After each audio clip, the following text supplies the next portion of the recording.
Hello, folks. This is Larry Mead. Welcome to session number 17 of the Reseller Repair Shop. Today, I'm going to be going over what I consider to be 8 of the best reseller repair shop presentations that I've done over the past 6 months or so. I've got a lot of content here. There will be I'm going to go over the content again, but I'm definitely going to be skimming over some of this just for the sake of time. If any one of these topics seems interesting to you, you can go into Patreon and take a look at the recording for that particular session. But in the meantime, let me go ahead and get started here.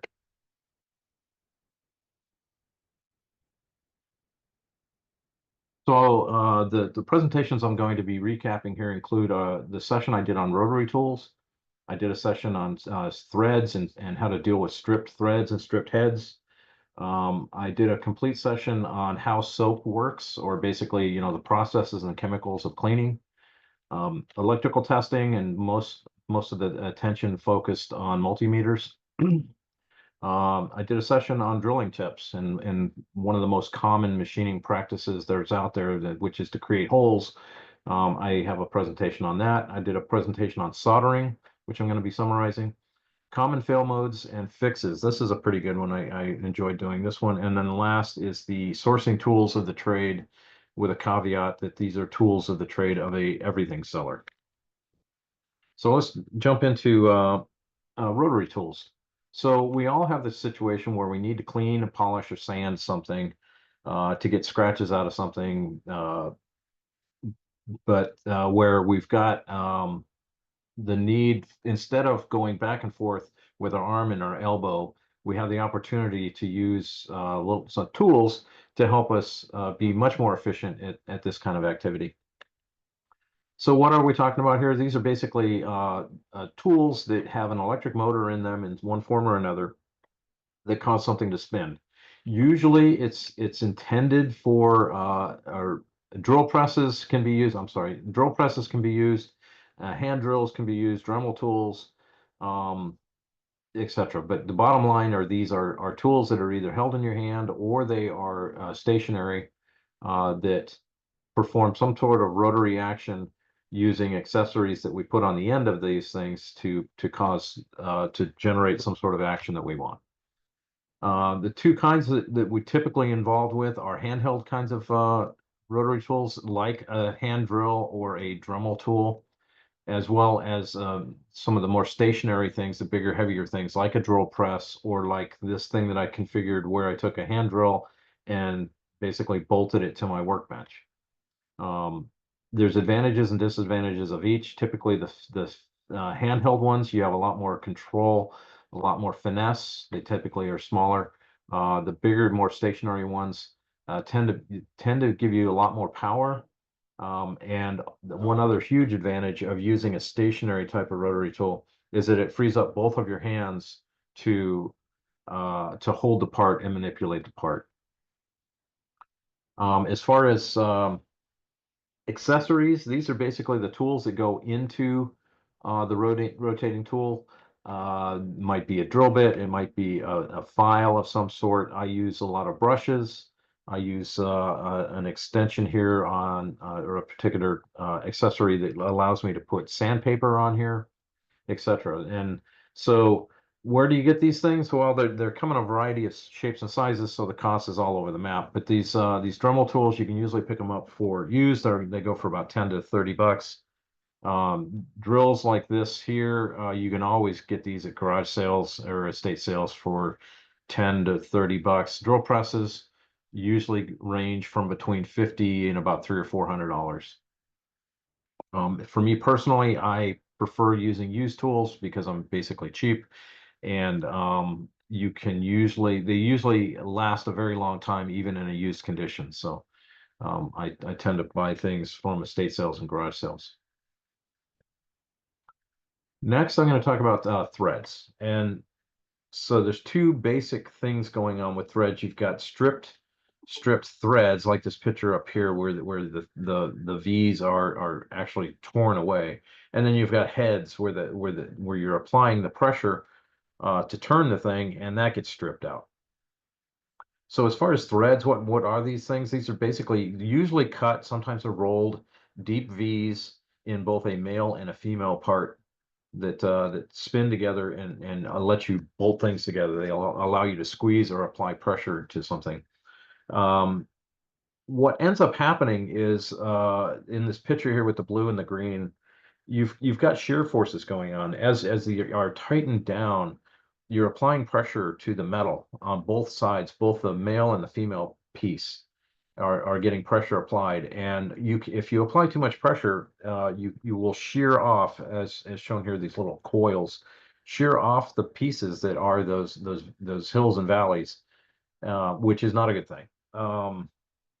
Another thing that can happen is you get corrosion in here, some rust, maybe some grit, and the things wear down, and they wear to the point where they start to strip out, and it makes it easier for your or makes it easier to strip with even less force when these things are corroded. So um, in the case of these strip threads, you avoid stripping the threads by managing how hard you turn the thing. You don't want to over apply pressure. You want to keep the joints clean, keep them tight. A lot of times what will happen is a bolt will loosen up and it'll vibrate, and as it's vibrating, that causes problems. So you can avoid this by making sure that all of your screws and bolts are tight. Some of the repairs, there's lots of different kinds of repairs for threads. Um, some of them include drilling out, retapping it basically, drilling out, in this case, getting rid of these threads on top and retapping this and using a smaller nut. In the case of a wood screw or some other kinds of screw, you can apply, fill the hole with some soft pliable material and then in this case cut it off and drive the screw back in there. If it's a welded hole, if it's a hole in a slab of metal, you could weld it and then re-drill and tap it. There's a lot of different ways of repairing uh, stripped out bolts. In the case of heads, like this picture down here, this is a really common problem where you can no longer put a tool in here, in this case, a Phillips screwdriver. It won't take one because all the mating material has been ground away. How did it happen? Well, there's about 3 or 4 different ways that it does happen. One is if you're not pressing down hard enough when you go to turn it, it will kind of bounce across the top, and the screwdriver itself will end up grinding away at the material of the head. Another thing that can happen is if you come at it at an angle, if you want to be perpendicular or in line with the screw as you're turning it, otherwise you run the risk of stripping it out. So how do you fix these things? In the presentation, I mentioned about 6 or 7 different ways. One of the most common ones is you put a rubber band right over the top of this and then shove your tool down into it and push down really hard, and then you can get a chance of getting it out. If you've got enough material on the top surface, you can try grabbing this with some pliers and twisting it out. Another thing you can do is use a rotary tool, a Dremel, for example, with a cutoff wheel, and grind a new slot for, in this case, it would be like a straight blade screwdriver that you could grind a slot for to help get it out. So that was a presentation on strip threads. Let me go into cleaning a little bit. This was a very interesting and presentation. I did go into a lot of detail on some of the chemistry that's going on. I'm probably not going to get into that right now, but let's talk a little bit about some of the cleaning modes that there are in there. There's one is called abrasion, where you're actually removing clumps of stuff. As in some cases, you're removing part of the base material. This would be like in a sandpaper kind of environment, or in the case of steel wool, maybe you're using Scotch-Brite. You've got dissolution, or where you're basically using a chemical-based process that basically dissolves the stained material, releasing its bond and allowing it to flush away. You've got emulsification and surfactants. That's a big word, but basically emulsification, if you look at this picture here, emulsifying is when you have this reaction where the soap actually encapsulates the stained material. It forms a little ball around the thing that is the stain. And in parallel with that is the is surfactants. And surfactants, what that is, it's a wetting agent that allows the water to get in deeper into smaller crevices. And so it allows these droplets to get even smaller and smaller to go after deeper and deeper stains. So when you're talking about soaps, the key things that are involved here is emulsification or surrounding the stain object or molecules, and surfactants, which are a wetting agent, which allow this to happen in deeper, smaller crevices. Some of the household chemicals involved, you've got petroleum-based solvents, paint thinner, gasoline, um, acetone, fingernail polish, for example. These work really, really well. I've got a variety of all of those in my shop. Variety of different kinds of soap. I personally use a lot of Dawn. I use a lot of Folex, which is a uh, carpet cleaner, which has really, really good surfactants in it. The Dawn has a fantastic emulsification of or emulsifiers specifically for oil, etc. So I also use a lot of Windex for just cleaning surfaces, cleaning high level dirt off of things. Some precautions to use. Some of this stuff can be toxic, especially the petroleum-based stuff. You can create a different kind of stain. In other words, you can use a cleaner and accidentally remove some of the base colorant. And this is especially the case with fabrics. So you want to be careful when you're using a new soap on a new material, that you do it a test to make sure you're not going to create a new different kind of stain on it. Another thing, you want to watch your eyes, right? Obviously, especially with the petroleum-based stuff. Don't put your eye out. So that was the presentation on cleaning and cleaning chemicals and processes.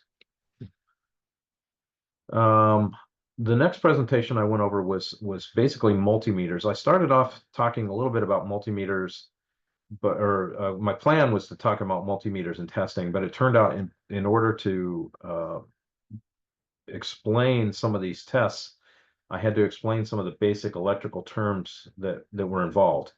And it turns out this is the way I was taught, and it's a really, really good metaphor, is if you think of electricity as like water, and all of the kinds, there's really good analogies between characteristics of water and characteristics of electricity.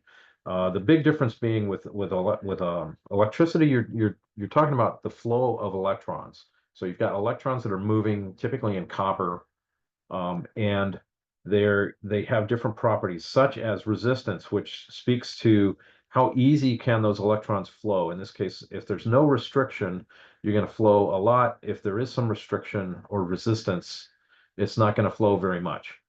There's something called continuity, which is, can it flow at all?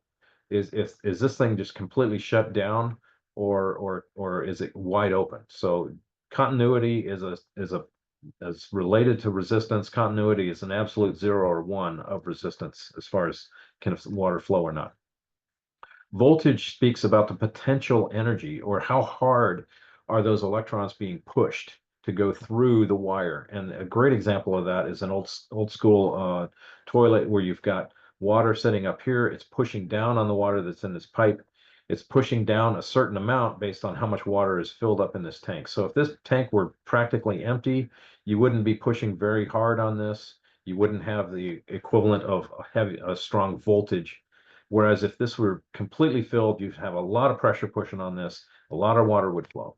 So in the case of electricity, this is voltage. How hard are the electrons being pushed?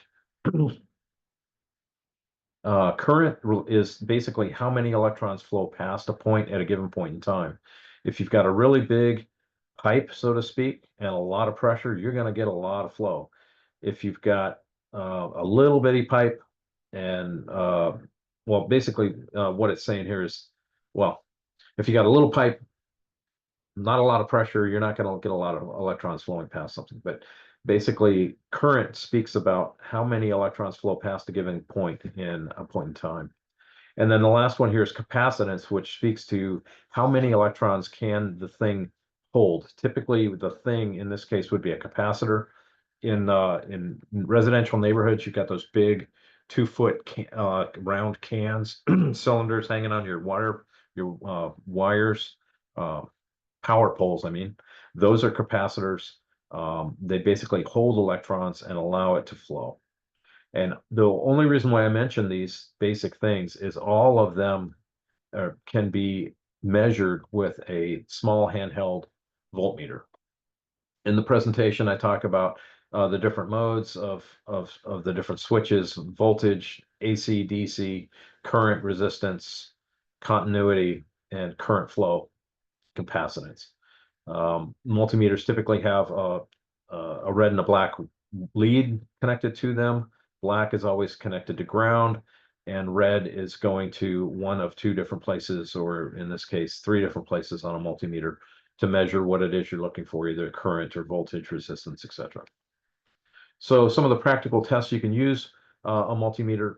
You can use a meter to test a battery. If it's a 9 volt battery, you would hope to see around 9.5 to 10 volts. If it's less than about 8.5 volts, the battery is dead. There's you can look up those numbers. There's specific numbers on what voltages you should be seeing from for example, a AA battery to determine if it's good or bad. A light bulb should have continuity. You should have current will flow all the way through a light bulb. So you would use a continuity test to test a light bulb. Same with fuses. If the fuse is blown, you're not going to get any current flow. Cables, the same sort of thing. A lot of times you'll have a cable that maybe one of the leads is broken, one of the connections is bad, etc. You can test those with a multimeter. Another presentation I gave was on drilling, and this is one that's near and dear to my heart because I've had a lot of experience early in my career and in formal training in school was on machine shop practices.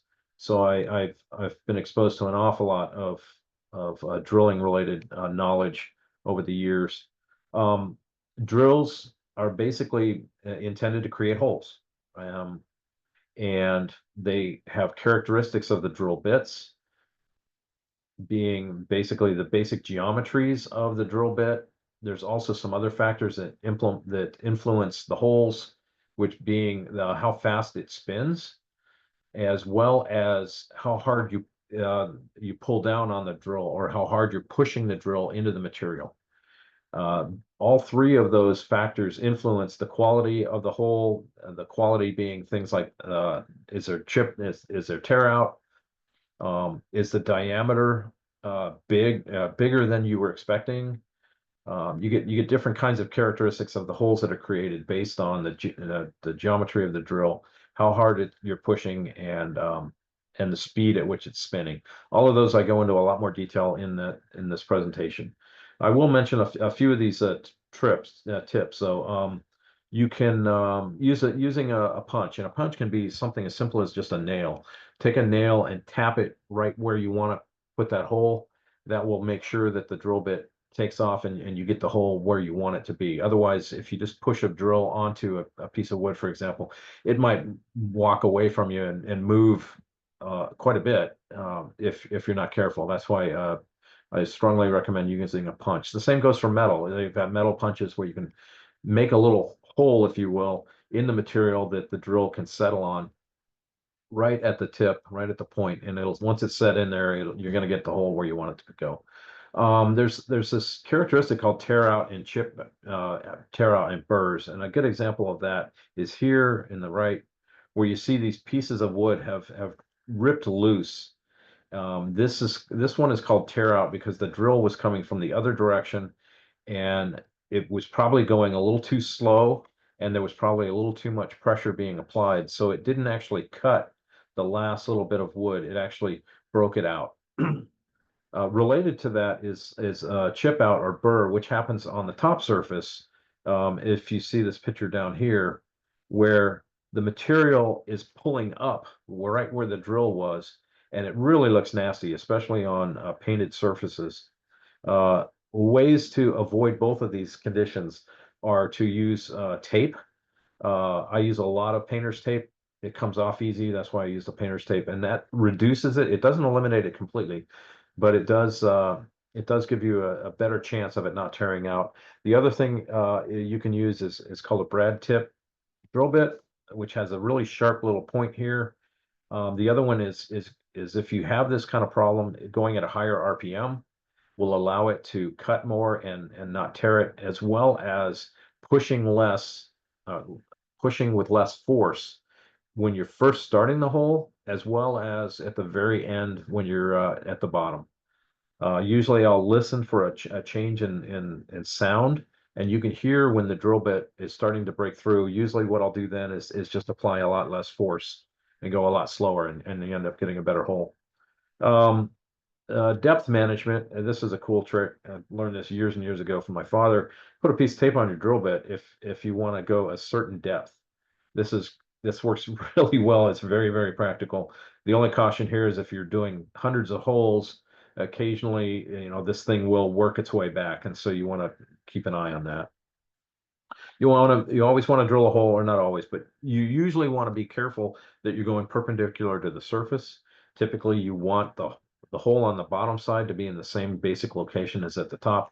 So you got to be careful of left, right, up and down as you're drilling the hole. And that's where using a drill press really helps get you a nice 90-degree angle. Um, and another thing here is using a piece of sacrificial wood. In this case, if I had a really nice, maybe a cabinet drawer cover or plate that was 50 years old, and I really, really, really did not want to damage it with this kind of tear out.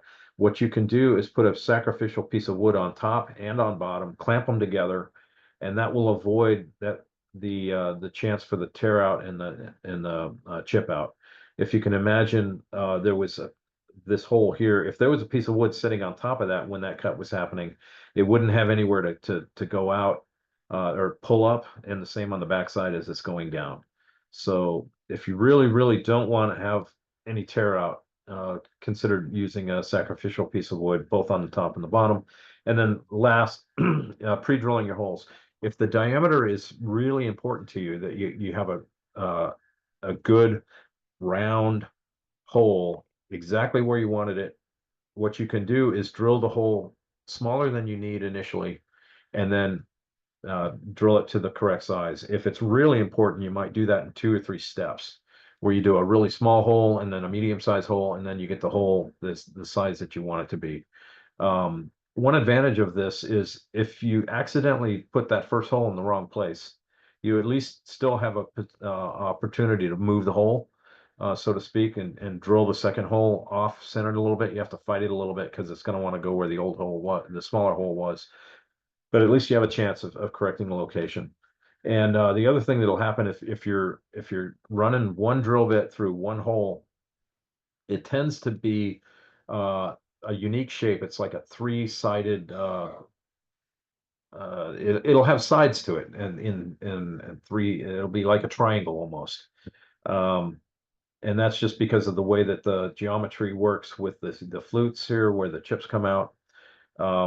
If you use pre-drills, you're going to get you're going to apply less force. There's going to be less strain on both the wood or the material that's being cut and the tool with each pass. And so you're going to get a truer hole that's going to be closer to the diameter of your finished drill if you do pre-drilling. So that was basically the drill presentation. Let me jump over to soldering. What do we have for soldering? So definition of soldering here, what we're talking about is applying a conductive material to attach one piece of electronics to another piece of electronics. It's typically for both electric continuity as well as for structural mechanical strength, or to hold the thing in place. You're usually using a soldering iron to heat up both pieces that are going to be soldered, and you have a low temperature solder that's being applied, that's being melted, and it flows or onto the two different pieces.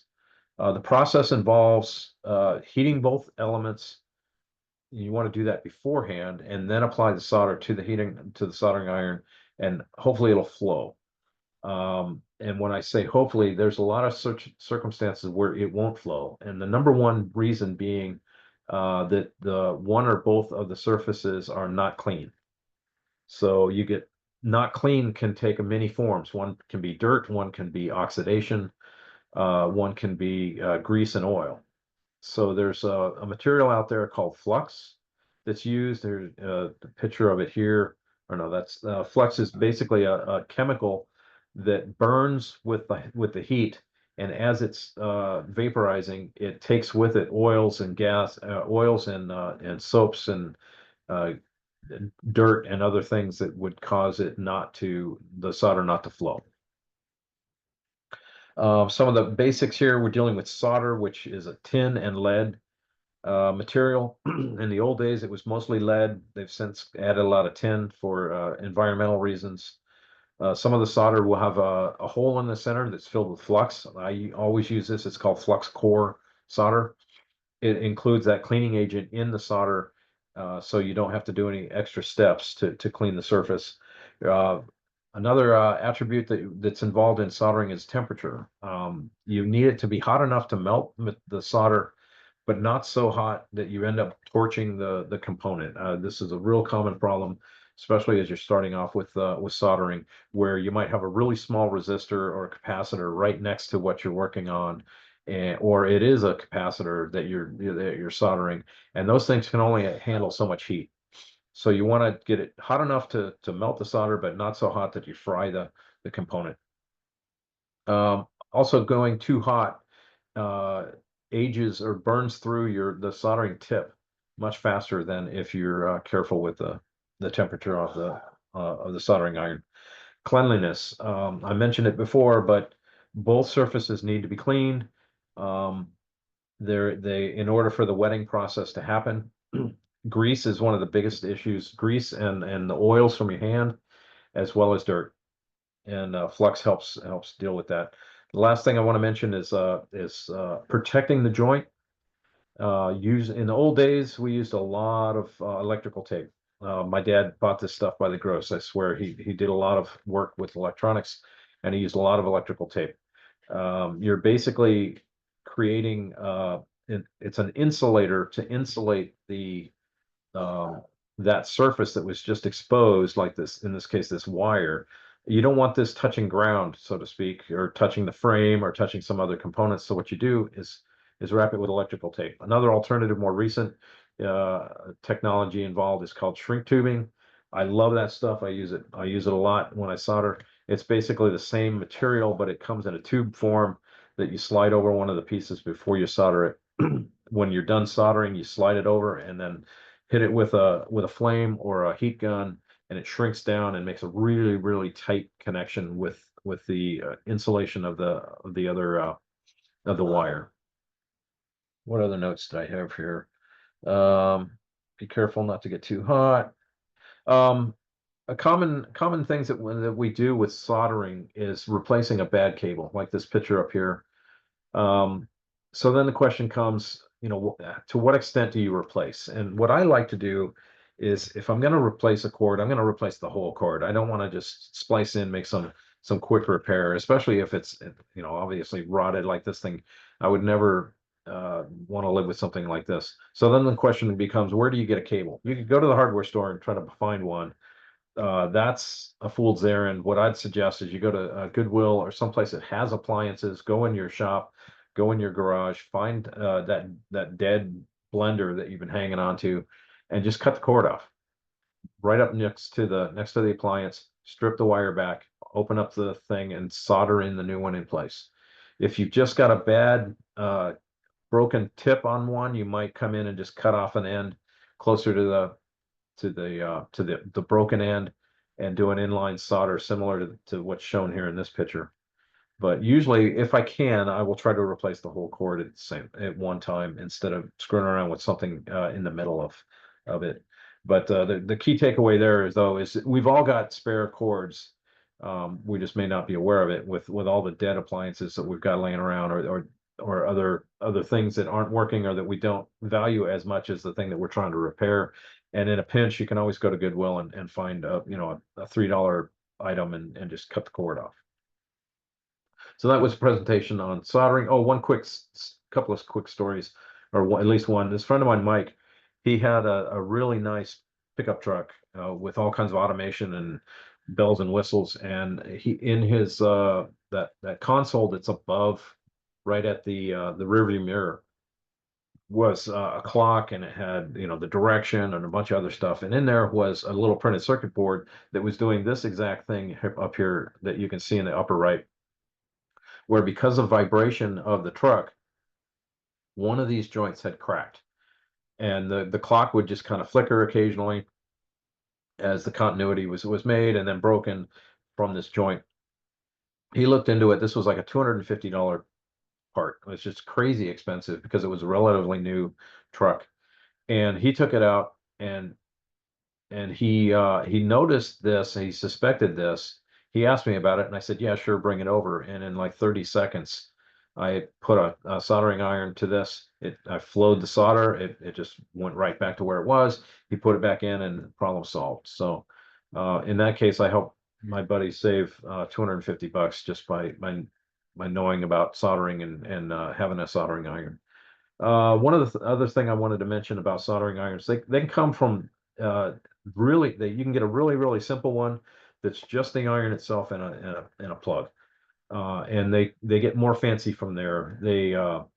Uh, the next step up from just having the iron itself is an iron with a stand, and usually it'll have some sort of place to put the hot iron. The more advanced ones have temperature control. The ones that don't will come on, and they'll go to some factory set temperature, typically around 350 to 450 degrees or so. But being able to control the temperature is a really nice feature, and a lot of the better soldering irons will have this feature. Some of the other ones, this is one of the ones that I bought a couple years ago, has these helping hand little alligator clips. It also has a place for to clean off the tip. It has a place to uh, to remove the solder. It also has a little spool here for the solder. This setup was really nice. I think it cost me about 75 bucks, and it was money very well spent. What was the other thing I wanted to mention about that? Oh, some of the precautions. You don't want to breathe in the gas that's coming off of the solder. It's not going to kill you or anything, but if you got a lot of soldering work to do, usually what I will do is put a little fan up next to this to blow, get a nice stream of air flowing so that I'm not ingesting too much of the smoke that comes off of this.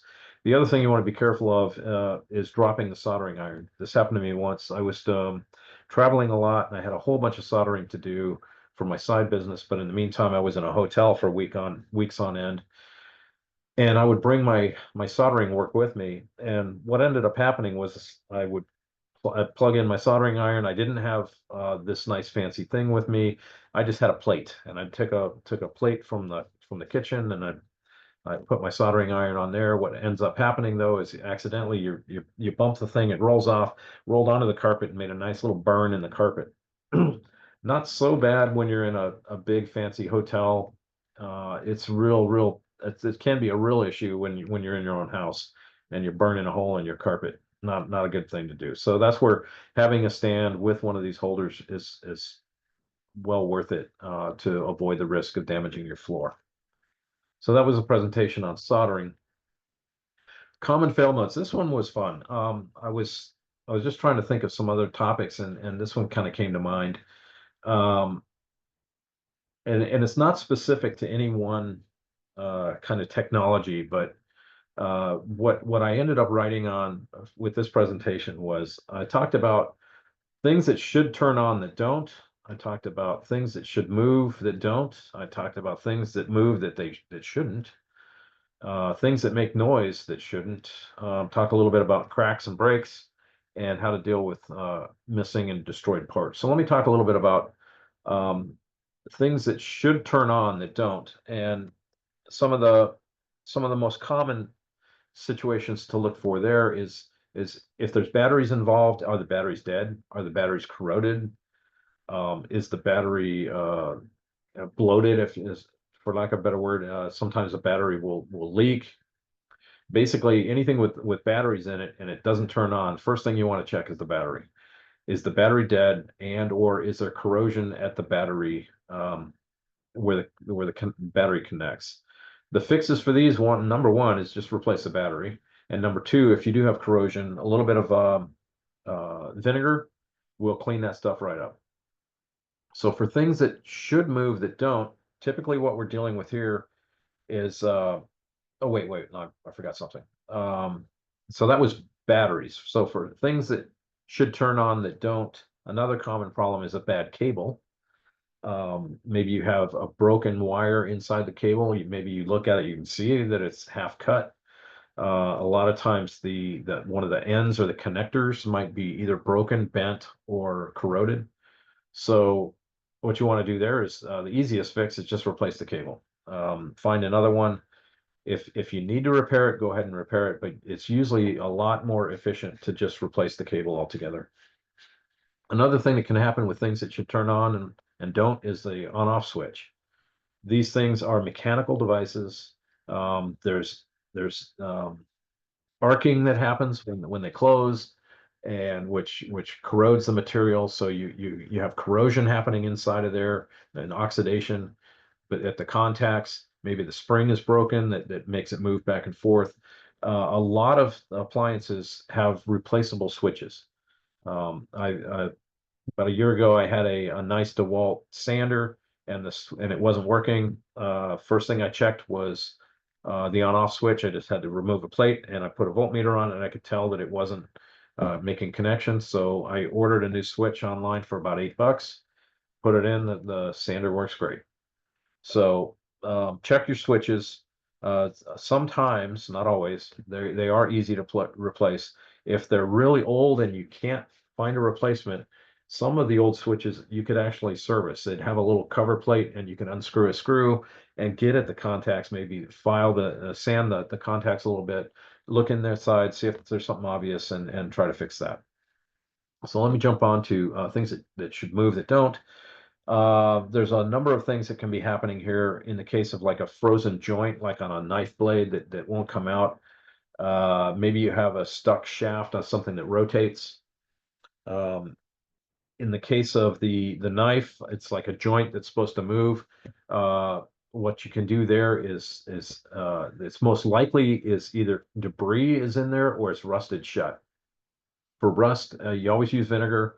Works great. Soak it in vinegar. You use a toothpick as need be, a toothbrush. Excuse me. In the case of shafts that don't spin, the most common thing that's going on there is one, corrosion or rust. The bearing is rusted shut.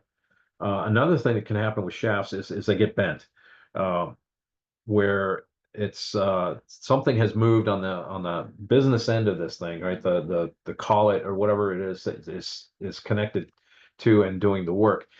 Some force has been applied and you've bent the shaft. It's kind of hard to fix a bent shaft, but that's a pretty common fail mode.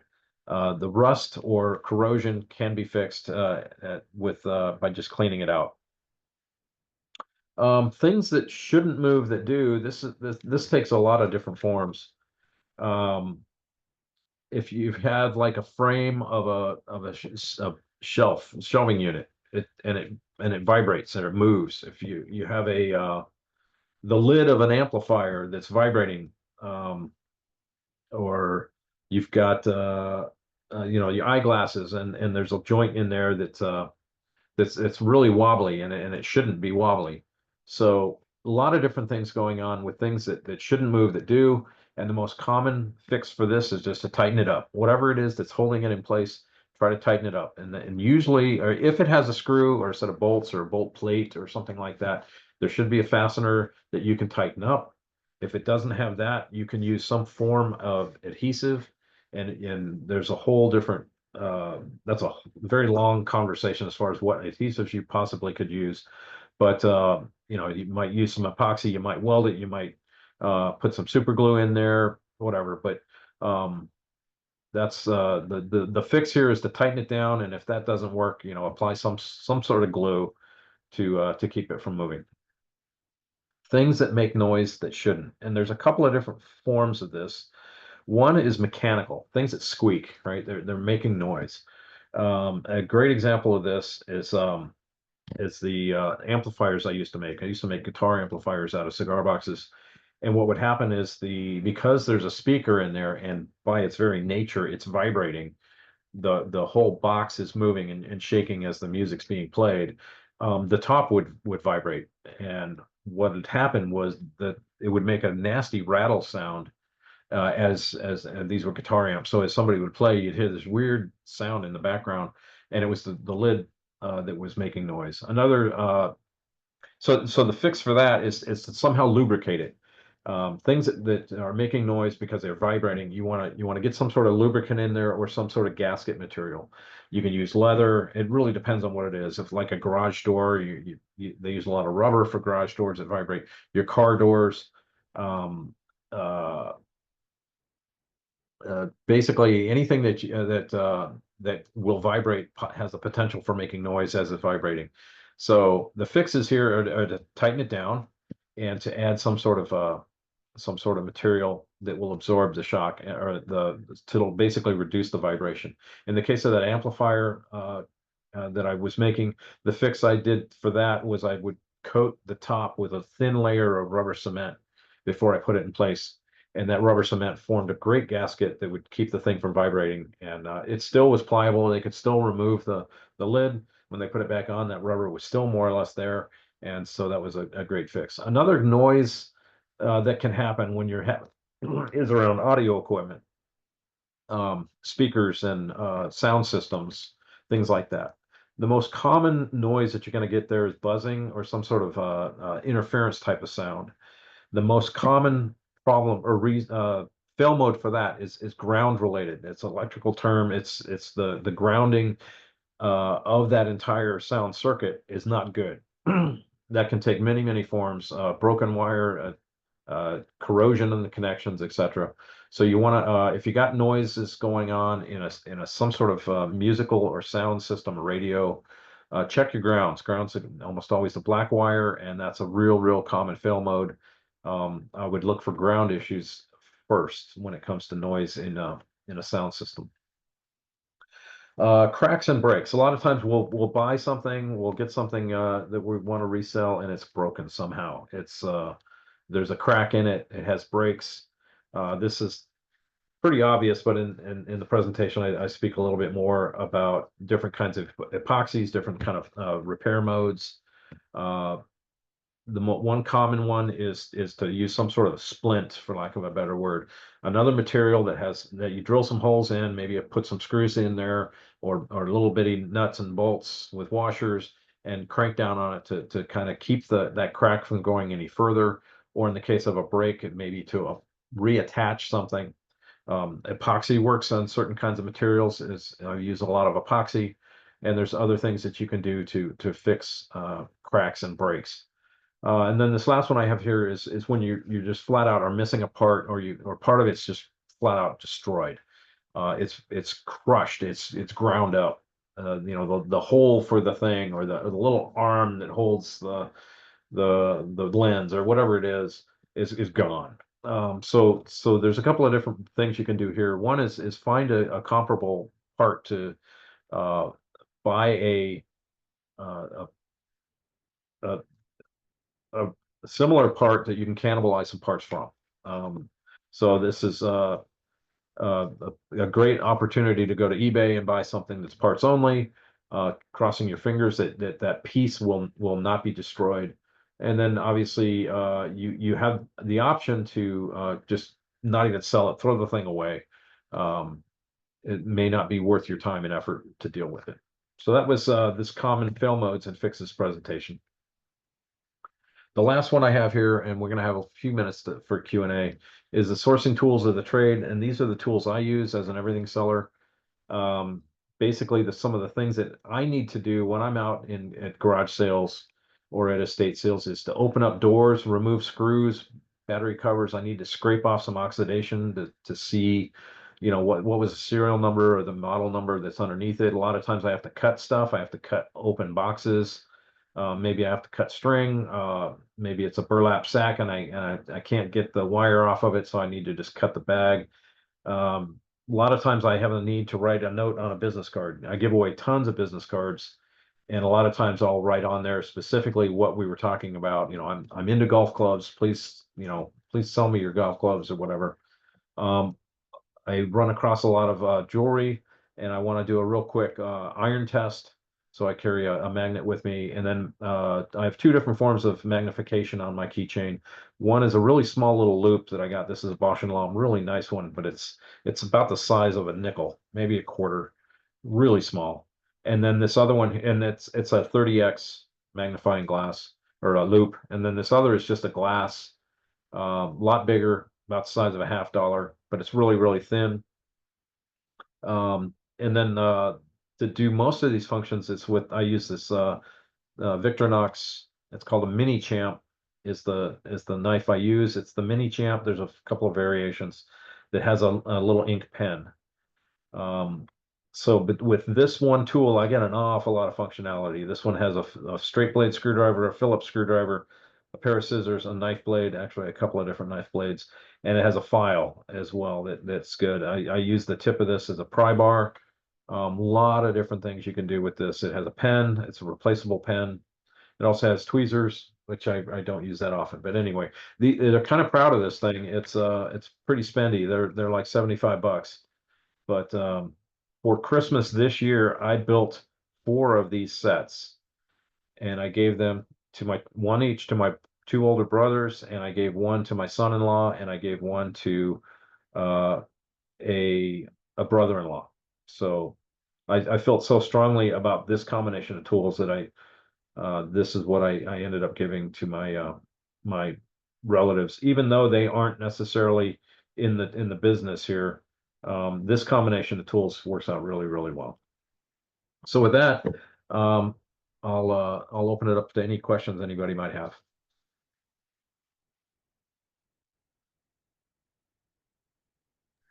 Larry, I'm just going to mention a couple of things. So I finally used your drill yesterday.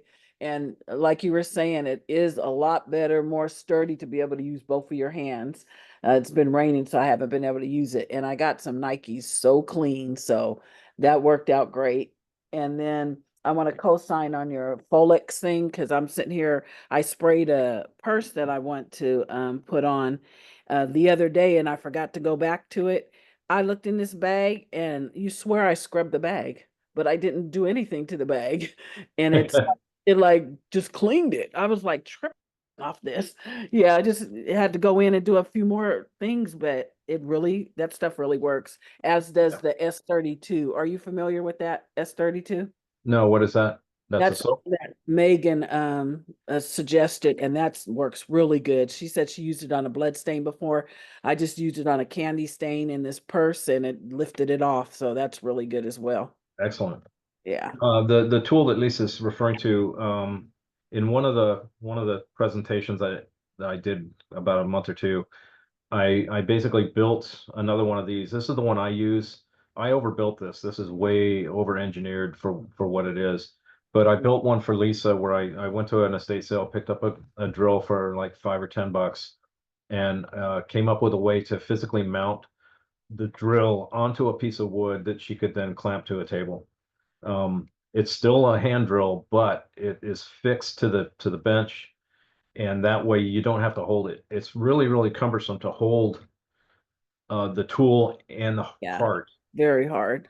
Yeah. And whereas if you can fix one of those two, either the part or the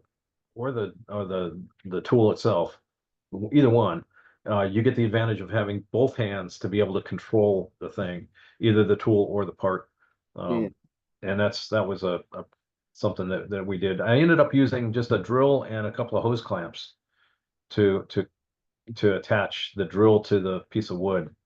And I That little invention really did help yesterday because I couldn't believe how white I got these sneakers. Because my home scrubbing, I don't think I could have got it that white. So they got really white, the tennis shoe.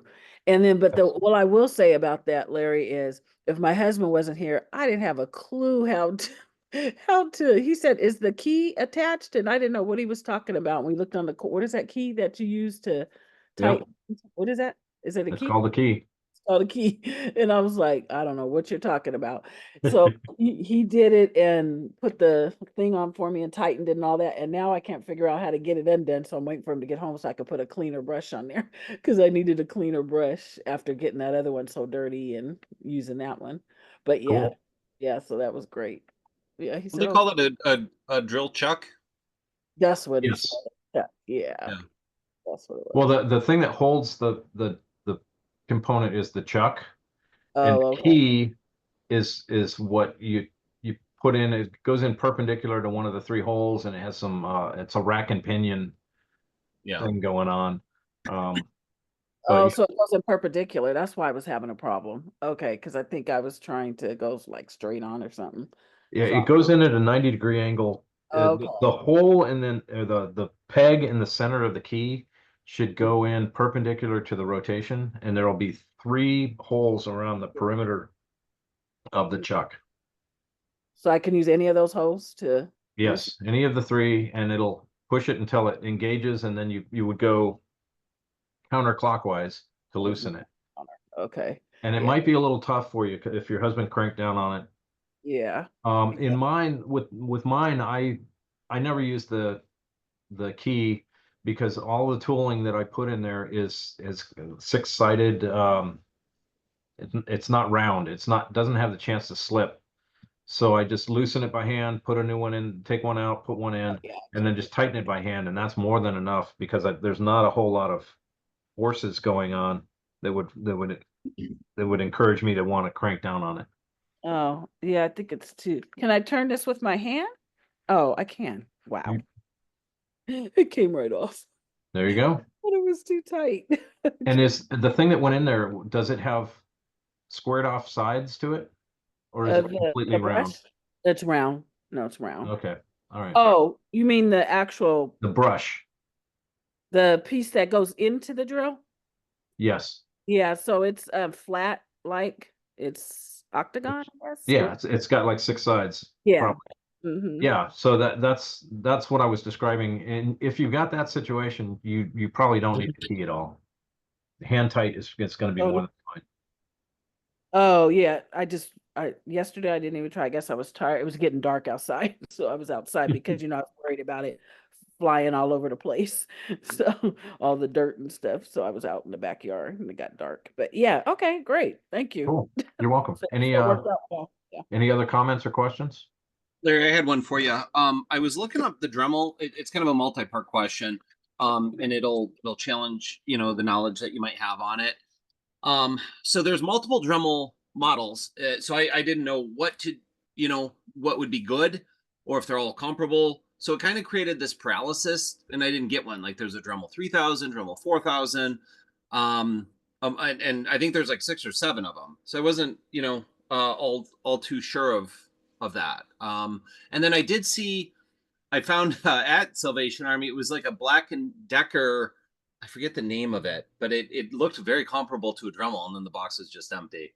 So, but I'm wondering if you would stick with Dremel, or you guys you can go to Harbor Freight. Like I've got a grinder here a friend gave me, right? But it's just kind of an off brand. But is that okay? Like, would you get an Yeah. off brand Dremel? Like, because I'm sure I can go to Harbor Freight and get some sort of rotary tool. What do Yeah. you make of all that? So that boy, there's a lot of answer to this. The things you're looking for is do you care whether or not they're going to sell this thing at your estate sale or not? In other words, do you care if it lasts 20 years or not? Right? Is it okay if this thing just lasts a couple of years? Or let me a better way to phrase that. Is it okay if this thing I can only use it 50 times before it dies? Right? Because that's what you're going to get with a Harbor Freight brand, a relatively newer Black and Decker. They typically don't last all that long. Dremel is the number one brand of that class of tool. I'm sure there's some other really good ones out there, but One of the things I started doing when I was in my late 40s, early 50s, is I started getting sick of buying crappy tools, and I went towards more of the higher quality stuff. I just got real creative in where I sourced them from. So like I have a Sawzall. I had a Sawzall that was some generic Ryobi or whatever that is, and it didn't last more than a year. I ended up buying a Milwaukee Sawzall with the case, and I still got it, and it's going to last, to my grave. Another thing to look for in those Dremel tools is some of them are big and bulky, and they're that way because they have a lot of horsepower to the motor. Some of them are really small and fine. If you're doing some fine carving work, you might consider getting one that has that's really small in diameter.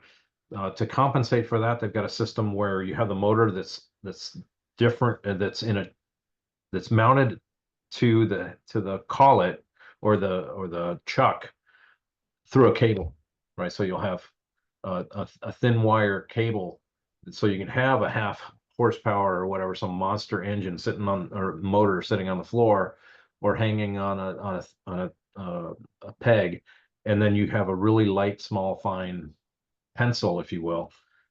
That's getting really fancy. Those things are a lot of more points of failure, but they're really, really nice. Another thing to consider is cordless versus not cordless. I picked up a cordless one at a garage sale for $10. I couldn't believe it. It was Dremel brand. I was buying just the accessories for $5, and the lady said, "Well, if you want that, I can give you the rest of it for another $5." So I got a really nice rechargeable Dremel for $10, and it's middle of the road as far as its size. It's not so big that it's hard to use, but it's not super small, so I really can't be using fine. I can't do any fine scroll work, but it's great for sanding. It's great for polishing. I used one 2 or 3 weeks ago, getting the backside of a putter. There's a crevice in the putter that was had some crud in there and some oxidation, and that Dremel tool just fired right up in it, and it worked. So there's a lot to consider. How long do you need something that's gonna, do you not want to replace it? What kind of horsepower do you need? What kind of finesse or ergonomics do you want? And is it uh, cordless or not? In general, I wouldn't get hung up on the paralysis, man. Just get one and start using it. And some things about it you're gonna love, some things about it you're gonna hate. And just remember I that when you guess go to that's the fair. Yeah, I mean, go to like the next one. for $40 or whatever, it's not like I'm going to be out, on the street with a cup. So, um, I do hear you on that. I did try to use the Craftsman drill that I have, and the torque, or the RPM, essentially. I mean, it's about a 4-to-1 ratio. Like I think the drill, you can be at, I don't know, something like that. The Dremel's like 10,000 or Yeah, 12,000 RPM. It's phenomenal. Where yeah, like the drill was like a quarter of that. So right. there were pieces that I was trying to like kind of clean up, kind of polish, so that that video game system I had bought, the big arcade. Yeah, Um, there are large fan. They're considered. It's like a computer fan, but they're bigger. But it's the same exact, just to scale. So they're more industrial equipment fans. And for some reason, somebody had spray painted and it got on it. So I took the plate off and I tried to clean it up, but it came out in like chunks. So like some paint was still on, some was off, yeah. because I didn't have the um the high torque that like a Dremel would give to fully zip that off. It wouldn't come off with the drill, even with me trying to put force on it. Yeah. You know. So One of the things for that exact scenario, and my son-in-law for Christmas wanted a Ryobi Dremel with the cable, and it's like, okay, fine. I wouldn't have bought him if it were me. I wouldn't have bought the Ryobi, but that's what he asked for, so I got it for him. And like the very next day, I was at an estate sale, and I ran across this guy that had a box of, what is that material called? It's Scotch Brite. That it's a hard plastic scrubbing material. It's basically, where's that picture of that stuff? Can you see this picture up here on the right? This green material. yep. So there was a box of these things that were round on a little shaft made specifically for a Dremel or a little rotating tool. There were about 3 different colors, so that there were 3 different grades of coarseness, and they are perfect for removing paint because you're creating scratches. It's an abrasion process. It's not a chemical process. And with that, you can go from really coarse and get rid of the stuff, and then you use the finer stuff to help smooth out some of the scratches that you create. I picked that up and threw it in the box with the present I gave my son-in-law. Was a bag of those. I've got a bag of them myself, and I use them occasionally. Well, The thank other you. thing is, paint. Have you tried? I'm assuming you tried chemical processes. I Paint. did not. And that's just all part of this whole thing is what do I do? Is it the speed versus maybe the material for cleanup versus maybe the the head, like the brush head. Right. Um and I'm so inexperienced with it. This piece I wouldn't care if I scratched up, but I have just as an example, a um people that run these cleaning companies, like commercial, what do you yeah, just like the cleaners are going to come in overnight and clean or whatever. Right. Like, just as an example, I have a Rubbermaid brand. It's almost like a caddy, and what it does though is that it has on one side the little plastic lip, so it's designed to like lock onto um their push cart, or garbage can, or whatever they're pushing around. um and they're from Rubbermaid Commercial. And just to clean them up, it has a handle, and it's one, like, it'll fall down unless you pull it up. It's designed that Right. way. Right. But it's metal, and it's kind of, it looks like it has surface discoloration or rust. I'd like to clean that up. So, do I need a fast tool for that, or do I need the Scotch Brite, some sort of something that'll give it a luster to it? Those are things I'm trying to figure out. I tell you what. Let me see if anybody else has got any other questions or comments, and then I'll stop the recording, and then maybe we can continue the conversation. Sure, that'd be great. Okay. Thank you for Anybody else have any comments or questions about this presentation?